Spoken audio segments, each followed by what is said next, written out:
अस्सलाम वालेकुम नाज़रीन, मां आहियां शुएब अली उमरानी ऐं तव्हां ॾिसी रहिया आहियो BR टाइम न्यूज़। सभ खां पहिरियां शामिल कंदासीं हीअ रिपोर्ट। PGI जे 11 बागी MNS जी सिंध हाउस में मौजूदगीअ जी तस्दीक।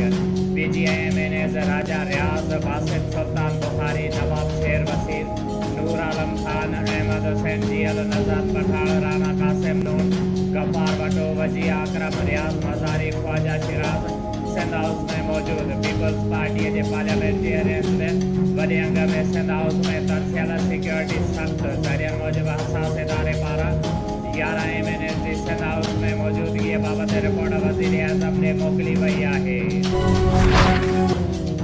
PGI जे बागी MNS राजा रियाज़, नूर आलम खान, बासित सुल्तान ऐं नवाब शेर वसीर बाज़ाब्ता तौर बेइतमादी रिद्दत अपोज़िशन खे वोट ॾियण जो ऐलान करे छॾियो।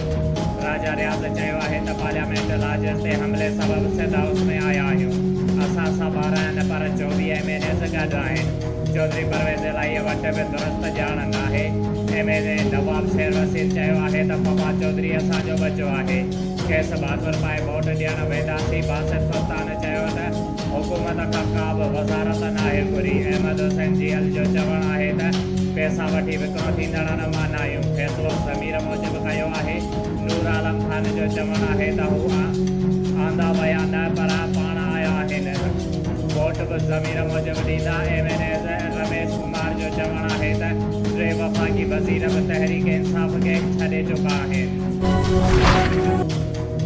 खच्चरनि ऐं घोड़नि जी मंडी लॻणु शुरू थी वई आहे। पंहिंजनि माण्हुनि खे 15 खां 20 करोड़ रुपया मिलिया आहिनि। वफ़ाक़ी वज़ीर फवाद चौधरीअ चयो आहे त इलेक्शन जे ख़ौफ़ खां वोटा ग़ाइब थियणु शुरू थी विया आहिनि। बाज़मीर हुजनि हा त इस्तीफ़ा ॾियनि हा। फवाद चौधरी राजा रियाज़ ऐं नूर आलम खान जी तस्वीर ट्वीट कंदे ॿिन्ही खे बेशरम करार ॾेई छॾियो। शुएब अली उमरानीअ खे ॾींदा इजाज़त। वधीक ख़बरुनि ऐं अपडेट्स लाइ ॾिसंदा रहो BR टाइम न्यूज़।